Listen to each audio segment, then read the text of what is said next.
Hello everyone, I'd like to welcome you to this video titled Mean Absolute Deviation, and I want you to get out your Go Math book and turn to page 455, your math journal, pencil, and also a calculator. Now the goal for this video is for you to be able to determine and use the mean absolute deviation of a set of data points. So let's first of all take a look at the top of page 455. It says understanding mean absolute deviation. Now when you see that word mean, we know that that means it's the average of a set of numbers, but the other two words may be a little tricky and confusing. So let's take a look at what this is. So it says a measure of variability is a single number used to describe the spread of a data set. So what that means is when we're taking a look at a data set, we're trying to see how consistent or inconsistent the numbers are. What's the spread? Are there numbers that are really low and numbers that are really high, and so on? So this can also be called a measure of spread.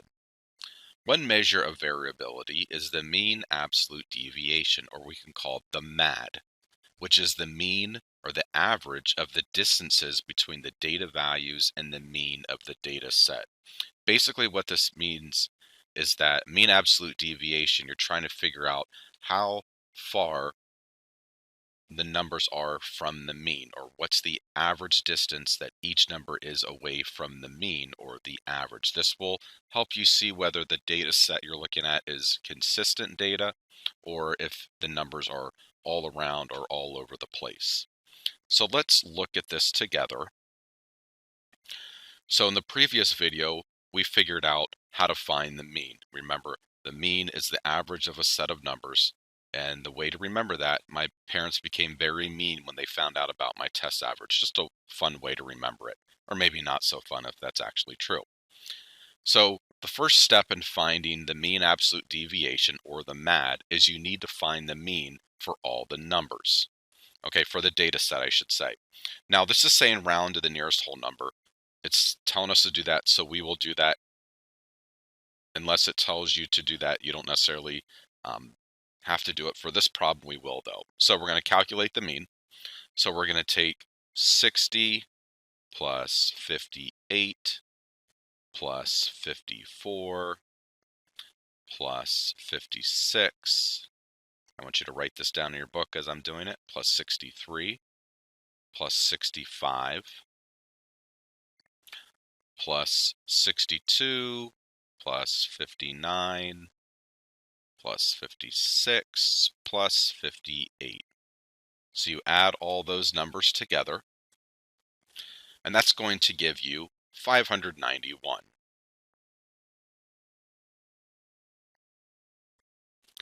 And now since we have 10 numbers in our data set, we're going to take 591 and divide it by 10. So that gives us 59.1. And we're going to round this to the nearest whole number. So 59 is the mean of this data set. Now, in order to find the mean absolute deviation, we need to figure out what's the average distance each number is away from our mean. Okay, so the best way to do this is set up a table like I have right here, where you have all your numbers and you're trying to figure out how much more or less the number is away from the mean. Okay, so we have 60, that's 1 away from 59. 58, that's 1 away from 59. You want to think about 59 kind of like we do with absolute value. You're trying to figure out how far each number is away from 59 on the number line.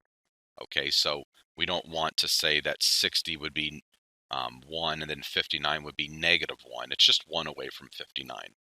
So 54, that's 5 away from 59 on a number line. 56 is 3 away.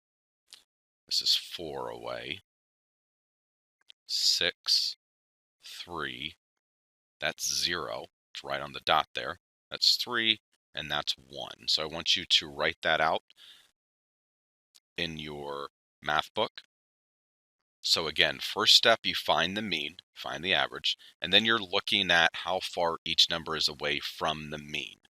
Okay, and again, we're using the mean kind of like we do with absolute value. 0 is absolute value. You're trying to figure out how far each number is away from the mean on the number line.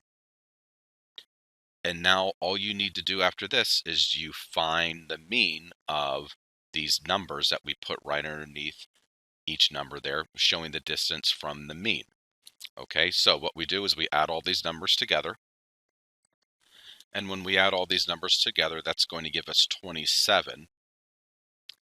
And then when we're finished with this, we need to divide it by 10. Even though 0 is in here, that still counts as a number in our data set. So you're just trying to find the mean of these numbers, the average of these numbers.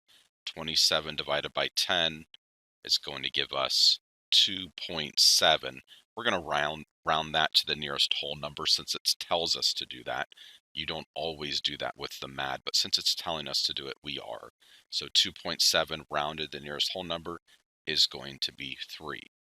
So 3 is the mean absolute deviation of this data set. Okay, so what that means is that on average, each number is about 3 away from our mean or from the average. So we can see that the numbers here are pretty consistent.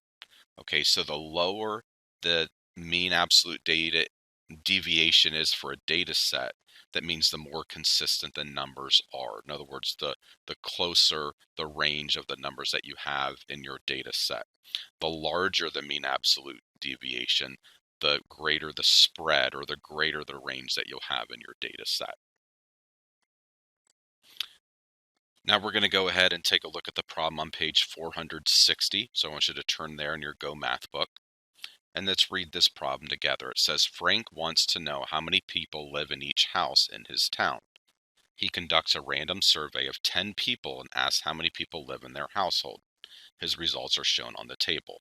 So we need to find the mean absolute deviation, or the MAD, of this set of data. So the first thing that we need to do, remember, is we need to calculate the mean of the data set. Okay, and what we do for this is we add all of these numbers together and we divide by the amount of numbers that we have. So when we add all these numbers together, we're going to get 40. And then what we do is we're going to take 40 and we're going to divide it by the amount of numbers we have in our data set, and that is 10. So that gives us 4. So the mean number of people per household is 4. Now what we're going to do is we're going to find the mean absolute deviation, or we're going to see how far each number is away from 4 in our set of data. Now the best way to do this is set up a table like I have below here, because this really helps you see how far each number is away from 4 on a number line. So again, we're using 4, thinking of 4 as our absolute value. In this way, how we find absolute value, trying to figure out how far each number is away from 4 on a number line. So we have 1, that's 3 away. 6 is 2 away. 2 is 2 away. We have 4, that's right on the dot. 4 right on the dot. 3 is 1 away. 5 is 1 away. 5 is 1 away. 2 is 2 away. And then we can see that 8 is 4 away.